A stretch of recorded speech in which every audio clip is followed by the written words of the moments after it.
दोस्तों नमस्कार। Learning by AP sir YouTube channel में आप सभी का स्वागत है। और आज है 1 मई 2020 और आज की हम लोग देखते हैं इम्पॉर्टेंट करंट अफेयर्स। लेकिन उसके पहले केवल आपसे एक रिक्वेस्ट या निवेदन है कि आप सभी इस वीडियो को ज़्यादा से ज़्यादा लोगों तक शेयर करें ताकि अधिक से अधिक लोग इसका बेनिफिट उठा सकें। तो देखते हैं पीआईबी में जो पहले इम्पॉर्टेंट खबर थी, जन औषध केंद्रों तक पहुंचने के लिए 3,25,000 से ज़्यादा लोग जन औषधि सुगम मोबाइल ऐप का उपयोग कर रहे हैं। अभी आप लोग देखते हो कोरोना महामारी अपने वैश्विक रूप में अपना प्रचंड रूप दिखा रही है। तो जन औषध केंद्रों तक पहुंचने के लिए लगभग 3,25,000 लोग किसका प्रयोग कर रहे हैं? जन औषधि सुगम मोबाइल ऐप का उपयोग कर रहे हैं। तो हमारे लिए जन औषधि सुगम मोबाइल ऐप इम्पॉर्टेंट है। तो इसे कब लॉन्च किया गया था? तो ये 27 अगस्त 2019 को इसे लॉन्च किया गया था। 27 अगस्त 2019 यानी 27 अगस्त 2019 को लॉन्च किया गया था। और यह किस मंत्रालय के द्वारा? तो रसायन और उर्वरक मंत्रालय का एक विभाग है, उसी को फार्मास्यूटिकल विभाग के नाम से जाना जाता। तो ministry of chemicals and fertilizers के अंतर्गत एक डिपार्टमेंट ऑफ फार्मास्यूटिकल है, उसी के अंतर्गत एक आपका PSUज है, इसी को भारत फार्मा PSUज ब्यूरो के नाम से जाना जाता। तो ये असल में जो जन औषध सुगम मोबाइल ऐप है, इसे भारत फार्मा PSU ब्यूरो के द्वारा लॉन्च किया गया था, जिसका उद्देश्य प्रधानमंत्री जन औषध योजना को सफल बनाना था। प्रधानमंत्री जन औषध योजना है क्या? इसके अंतर्गत सस्ती एवं वहनीय कीमतों पर जेनेरिक दवाओं को आम आदमी तक पहुंच को सुनिश्चित करने के उद्देश्य से प्रधानमंत्री जन औषध योजना को शुरू किया गया था। तो प्रधानमंत्री जन औषध योजना को सुगम व सफल बनाने के लिए जन औषध सुगम मोबाइल ऐप को लॉन्च किया गया है, जो भारत फार्मा PSU ब्यूरो के द्वारा लॉन्च किया गया। अब इसके क्या क्या फ़ायदे होंगे उसको हम समझ लेते हैं। तो जो ये ऐप है, इस ऐप के माध्यम से नज़दीकी जन औषध केंद्र का पता लगाया जा सकता है। जन औषध केंद्र का जो पास हैं आपके घर से कम दूरी पर, तो इस ऐप के माध्यम से हम जन औषध केंद्र का पता लगा सकते हैं। फिर गूगल मैप का सहारा ले करके, तो गूगल मैप के जरिए नज़दीकी जन औषध केंद्र तक पहुंचने का जो सुगम रास्ता होगा, सरल रास्ता होगा, उसका भी पता लगाया जा सकता है। इतना ही नहीं, जन औषध जेनेरिक दवाओं की जानकारी प्राप्त करना भी इसका मकसद रहा है। और MRP के आधार पर जेनेरिक व ब्रांडेड दवाओं के बीच तुलना भी आसानी से की जा सकती है। तो MRP के आधार पर जेनेरिक तथा ब्रांडेड दवाओं के बीच तुलना की जा सकती है, किसकी कीमत अधिक है और किसकी कीमत कम है। इसके साथ ही जो उपयोगकर्ताओं को अपनी बचत का हिसाब भी इससे लगाया जा सकता है। तो यह कई उद्देश्यों को पूरा कर सकता है। अगला जो न्यूज़ में था, PIB की न्यूज़ में ही, कि Asian Bose national centre for basic sciences, Asian Bose national centre for basic sciences, जो कि कोलकाता में स्थित है, के वैज्ञानिकों ने एक सुरक्षित किफ़ायती नैनो मेडिसिन को विकसित किया है। तो ये सुरक्षित भी है और किफ़ायती भी है, जिससे आम आदमी इसका उपयोग कर सकेगा। तो हम बात कर लेते हैं कि इस नैनो मेडिसिन का अनुप्रयोग कहाँ किया जा सकेगा। तो इस नैनो मेडिसिन का प्रयोग शरीर में ऑक्सीडेटिव स्ट्रेस बदलने के द्वारा कई प्रकार की बीमारियों के उपचार की संभावना प्रकट की गई है। तो ये ऑक्सीडेटिव स्ट्रेस बदलने के द्वारा कई प्रकार की बीमारियों का उपचार इसके माध्यम से किया जा सकेगा। नैनो मेडिसिन स्थिति के अनुसार जैसी भी वस्तु स्थिति होगी, हमारे शरीर में एक होता है ROS, यानी इसी को रिएक्टिव ऑक्सीजन स्पीसीज कहा जाता। तो यह हमारे शरीर में रिएक्टिव ऑक्सीजन स्पीसीज की मात्रा को घटा या बढ़ा सकती है और रोग का उपचार आसानी से किया जा सकता। तो नैनो मेडिसिन के माध्यम से जो हमारे शरीर में ROS होता है, यानी कि शरीर को ROS की अधिक मात्रा की ज़रूरत है या कम मात्रा की ज़रूरत, इसको हम घटा या बढ़ा किसके माध्यम से, नैनो मेडिसिन के माध्यम से कर सकते हैं। ROS की full form reactive oxygen species है। तो इसके माध्यम से और क्या किया जा सकता, तो ध्यान से समझिएगा। यह मेडिसिन नींबू जैसे नींबू वर्गीय अर्क के साथ मैग्नीज साल्ट से निकाले गए नैनो पार्टिकल्स को भी कनेक्ट कर सकती है। कृत्रिम रूप से निर्मित नैनो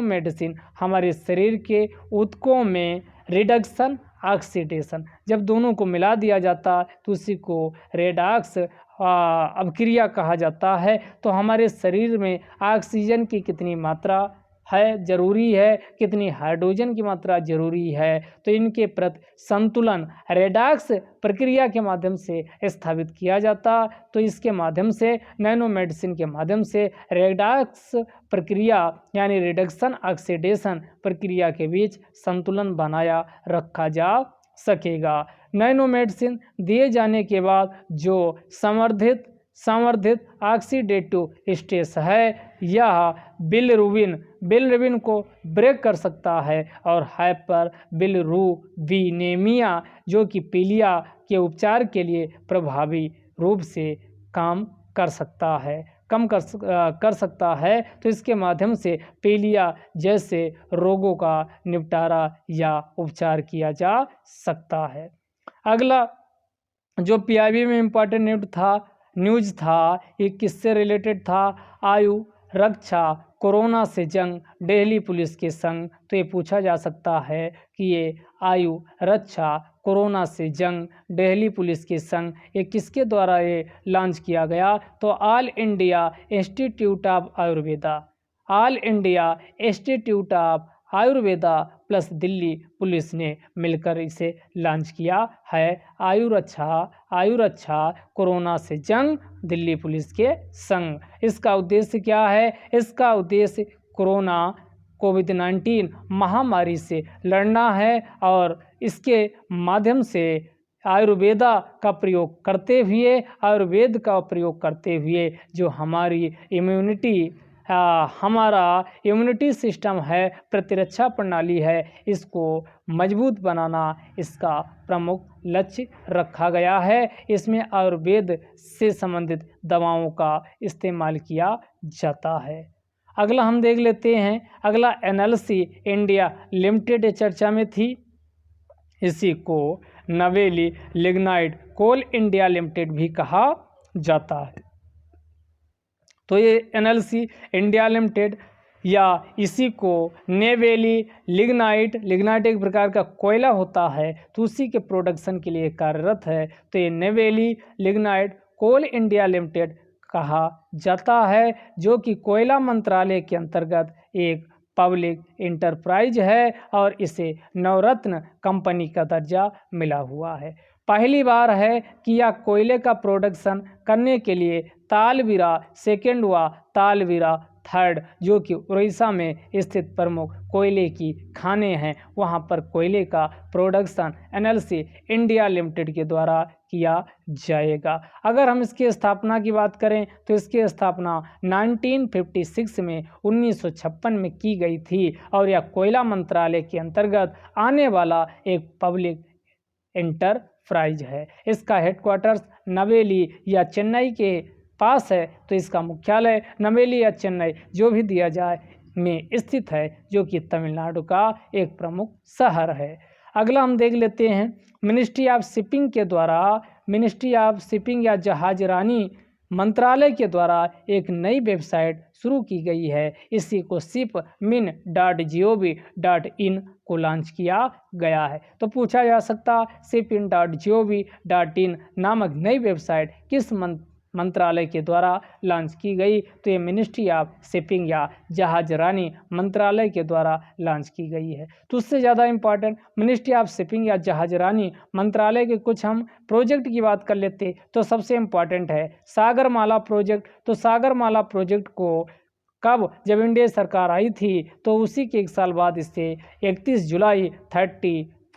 जुलाई 2015 में इसे लॉन्च किया गया था। तो सागरमाला प्रोजेक्ट कब लॉन्च किया गया था, तो ये 31 जुलाई 2015 को लॉन्च किया जाना था। इसका प्रमुख मकसद या उद्देश्य देश में जो लॉजिस्टिक सेक्टर है, लॉजिस्टिक सेक्टर का जो परफॉर्मेंस है उसको सुधारना था, उसको बेहतर करना था। और इसमें किया क्या जाता, तो इसके अंतर्गत यानी नए मेगा पोर्ट का विकास किया जाता और जो पोर्ट विद्यमान हैं, एग्जिस्टिंग्स हैं, उन पोर्टों का मॉडर्नाइजेशन, आधुनिकीकरण किए जाने का प्रमुख लक्ष्य इसमें रखा गया था। साथ ही साथ 14 कोस्टल इकोनॉमिक जोन विकसित करने का भी मकसद रखा गया था। इस प्रोजेक्ट के अंतर्गत इस प्रकार यह प्रोजेक्ट पोर्ट लेड डेवलपमेंट यानी प्रोजेक्ट था। इसमें बंदरगाहों का विकास किया जाना प्रमुख रूप से यानी निर्धारित किया गया था। इस प्रोजेक्ट के माध्यम से केवल इतना ही नहीं, रेल, रोड, इनलैंड व कोस्ट लाइन वाटरवेज सबको एक दूसरे से कनेक्ट किया जा सके, ताकि इंफ्रास्ट्रक्चर को भी बूस्ट मिले और देश में जो लॉजिस्टिक सेक्टर है उसका भी परफॉर्मेंस अच्छा हो सके। इसका मेन मकसद रखा गया था। अब आपको समझ में आ गया होगा। अगला जो न्यूज में था ये उष्णकटिबंधीय चक्रवात या ट्रॉपिकल साइक्लोन को लेकर था। क्यों चर्चा में था, क्योंकि इंडियन मेट्रोलॉजिकल आपका डिपार्टमेंट ने भारतीय मौसम विभाग ने 28 अप्रैल 2020 को 169 ट्रॉपिकल साइक्लोन्स की सूची जारी की है। तो हम समझ लेते हैं कि ये आपकी कैसे उष्णकटिबंधीय चक्रवात का नामकरण या नॉमेनक्लेचर किया जाता है। आप मेंस का क्वेश्चन पेपर उठा के देखिए, इससे क्वेश्चन एग्जाम में आपके पूछे गए हैं। तो जो इंडियन मेट्रोलॉजिकल डिपार्टमेंट है यह विश्व भर में स्थापित 6 रीजनल स्पेशलाइज्ड मेट्रोलॉजिकल आपके सेंटर्स हैं। इसी को RSMS अब से आप ध्यान रखिएगा, RSMS यानी रिपीट एसएमएस से याद रखिएगा, तो आपको याद रहेगा रीजनल स्पेशलाइज्ड मेट्रोलॉजिकल और आपके यस से आपका सेंटर हो गया। इसमें ये आपका एसएमएस से याद रखिएगा। तो रीजनल स्पेशलाइज्ड मेट्रोलॉजिकल सेंटर्स में से एक है। पूरे विश्व में जहाँ जहाँ उष्णकटिबंधीय चक्रवात आते हैं, इसी प्रकार के RSMS यानी रीजनल स्पेशलाइज्ड मेट्रोलॉजिकल सेंटर्स 6 स्थापित किए गए। उनमें से IMD जो कि नई दिल्ली में स्थित है एक है। इसके साथ ही 5 TCWS यानी ट्रॉपिकल साइक्लोन वार्निंग सेंटर को भी स्थापित किया गया है। तो पूरे विश्व में ट्रॉपिकल साइक्लोन वार्निंग सेंटर कितने हैं?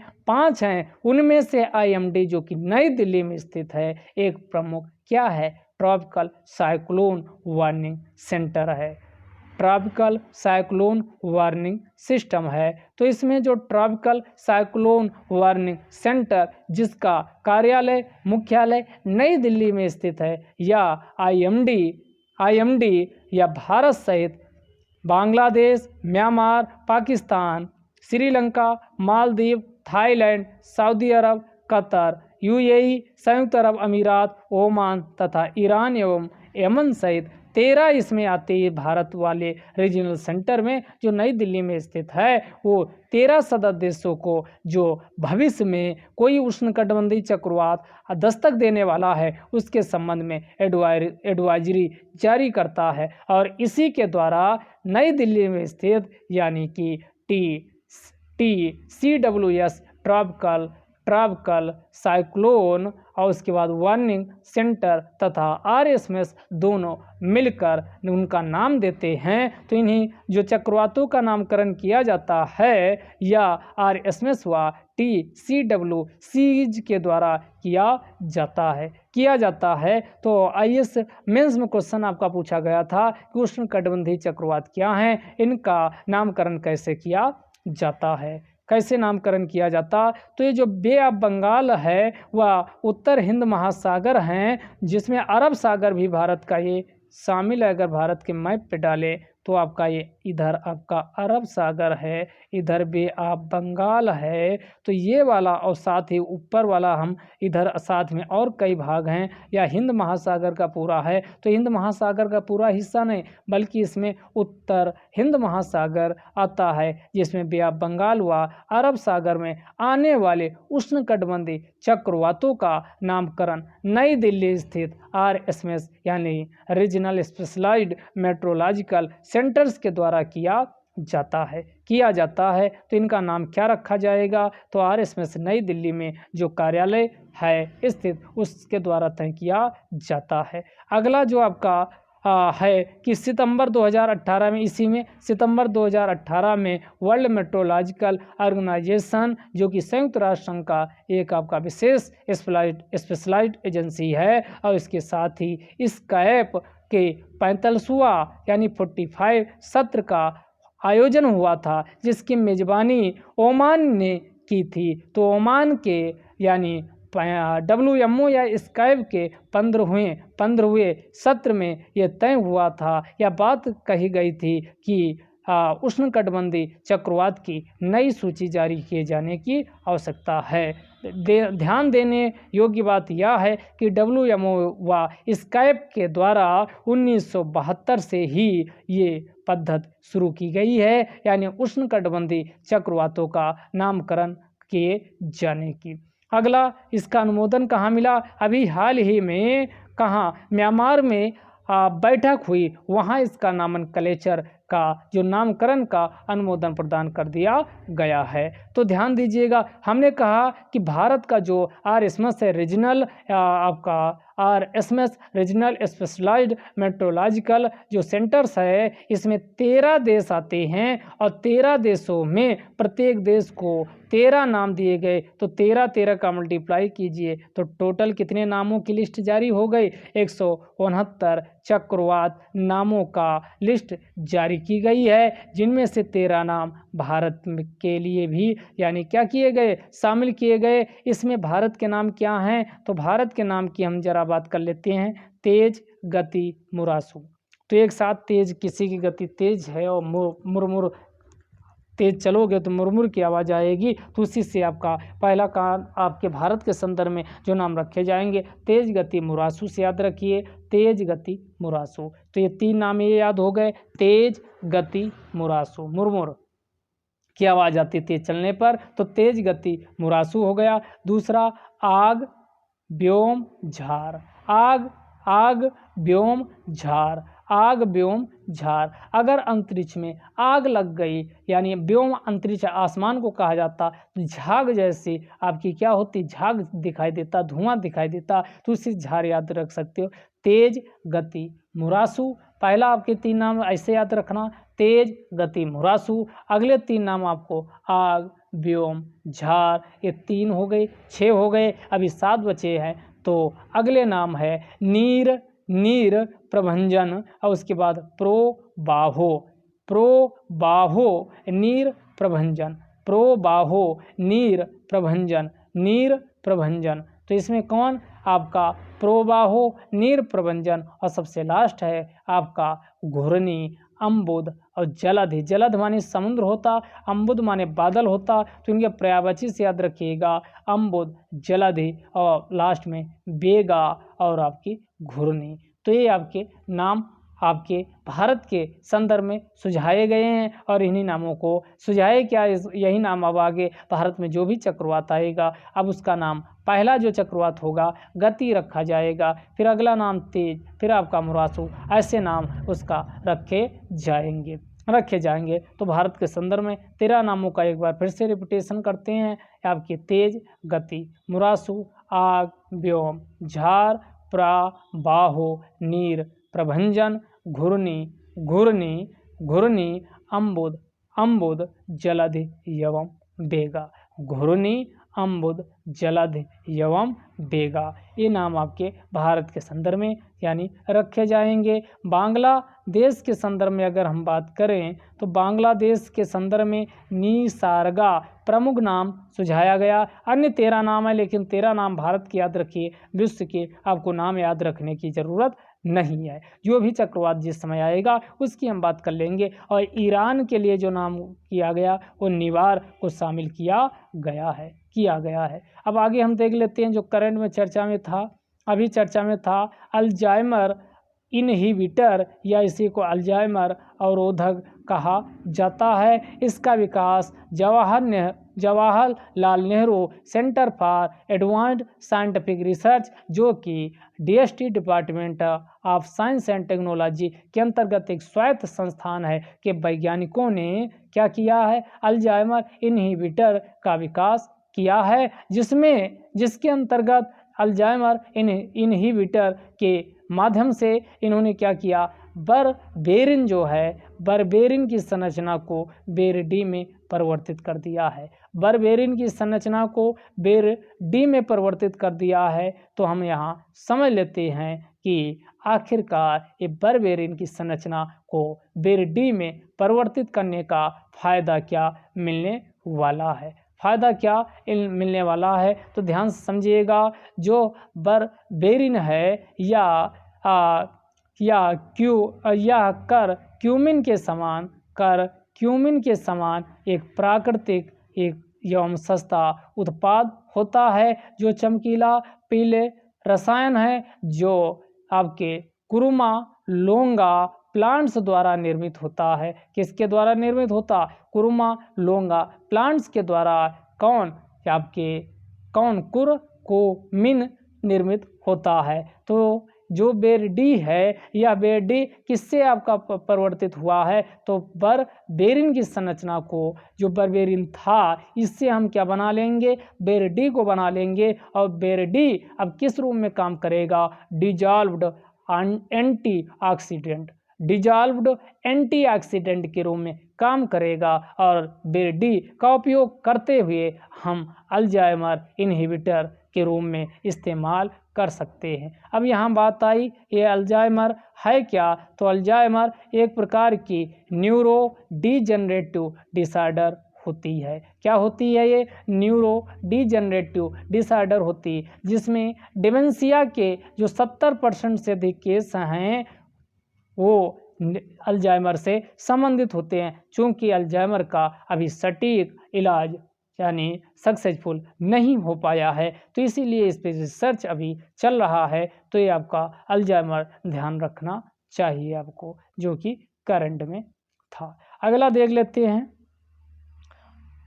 ये आपका आखिरी आज का ये करंट अफेयर्स है कि hospital care assistive robotic device का विकास किया गया। क्या विकसित किया गया, तो ये hospital care assistive robotic device किसके द्वारा, CSIR से आपका इसकी फुल फॉर्म पीछे भी बताए थे, तो आपका ध्यान रखना चाहिए। इसका गठन 1942 में किया गया था, एक अधिनियम से किया गया था। तो हमने कहा था ये कैसी बॉडी, स्टैट्यूटरी बॉडी या सांविधिक निकाय है। कौन, CSIR। सबसे दिलचस्प बात यह है कि इसकी अध्यक्षता प्रधानमंत्री के द्वारा की जाती है। तो ये इसी CSIR की एक आपका लैब है जो दुर्गापुर में स्थित है। इसी लैब का नाम क्या है, सेंट्रल इसी लैब का नाम क्या है? Central mechanical engineering research institute. Central mechanical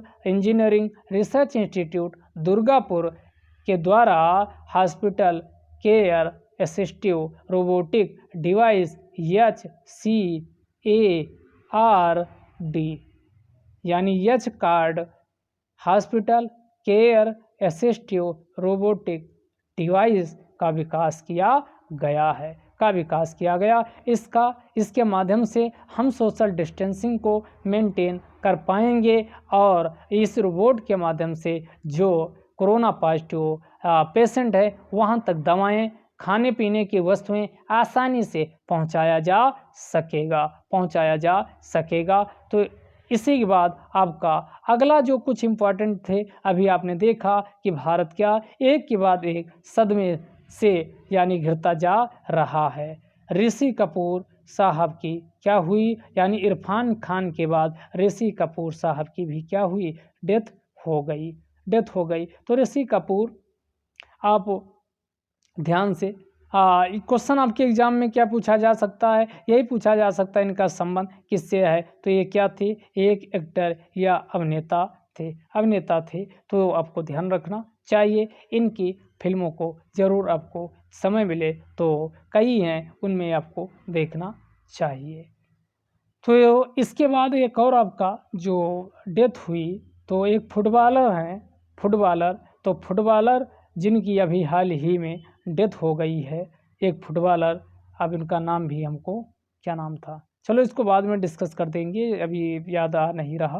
तो इसी के साथ आपका आज का ये डिस्कशन यही समाप्त होता है। Thank you.